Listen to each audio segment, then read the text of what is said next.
இன்றைக்கு இலங்கை திருநாட்டில் ஏற்பட்டிருக்கின்ற பாரிய வெள்ளத்தின் பாதிப்பின் ஊடாக அல்லாஹ் ரப்புல் ஆலமீன் பயத்தை கொன்று இலங்கையிலே வாழக்கூடிய ஒட்டுமொத்த சமூகத்தையும் அல்லாஹ் தஆலா சோதித்துக் கொண்டிருக்கிறான். தோழர்களே, இன்றைக்கு எங்கு பார்த்தாலும் பயத்தோடு மனிதர்கள் வாழ்ந்து கொண்டிருக்கிறார்கள்.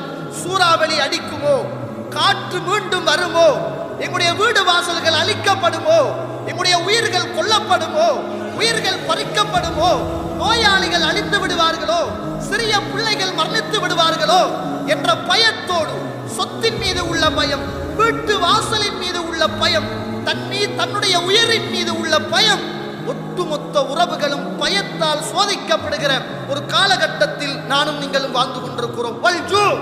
மக்களுக்கு சாப்பிடுவதற்கு உணவு கிடையாது, வீட்டில் அடுப்பு இருக்கிறது, பத்த வைப்பதற்கு கேஸ் இருக்கிறது, எல்லா சகல வசதிகளோடும் இன்றைக்கு என்னுடைய உறவுகள் தூங்கிக் கொண்டிருந்தார்கள்.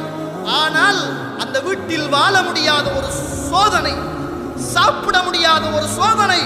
இன்றைக்கு வெள்ளத்தால் பாதிக்கப்பட்ட நமது உறவுகள் இன்றைக்கு சாப்பிட முடியாமல் எங்கேயோ ஒரு மதரசாவில், எங்கேயோ ஒரு பாடசாலையில், எங்கேயோ ஒரு பள்ளிவாசலில், எந்த ஊரையோ சேர்ந்த உறவுகள் ஆக்கி கொண்டு போய் கொடுக்கிற சாப்பாட்டு பார்சலை சுபஹானல்லாஹ் நிம்மதியாக வாழ்ந்த உறவுகள், சந்தோஷமாக வாழ்ந்த உறவுகள் அந்த போலிலே நின்று ஒரு சாப்பாட்டு பார்சல் கிடைக்காதா என்ற பய உணர்வோடு, பசியோடு இன்றைக்கு இந்த வெள்ளத்தின் ஊடாக இன்றைக்கு பாதிக்கப்பட்ட நிலைமையில், சோதிக்கப்பட்ட நிலைமையில் இன்றைக்கு எமது உறவுகள் வாடிக்கொண்டிருக்கிறார்கள்.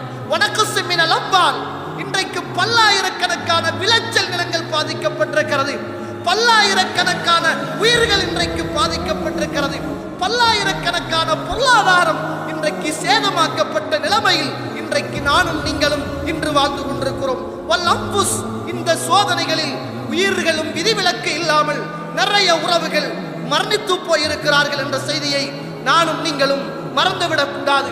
அல்லாஹ் இந்த வசனத்தில் எதையெல்லாம் கொண்டு போய் சோதிப்பேன் என்று சொல்கிறானோ அத்துணை சோதனைகளையும் இன்றைக்கு நமது உறவுகள் அந்த சோதனைகளை சந்தித்துக் கொண்டிருக்கின்ற மிக ஒரு வேதனை நிரம்பிய ஒரு காலகட்டத்தில் நானும் நீங்களும் வாழ்ந்து கொண்டிருக்கிறோம்.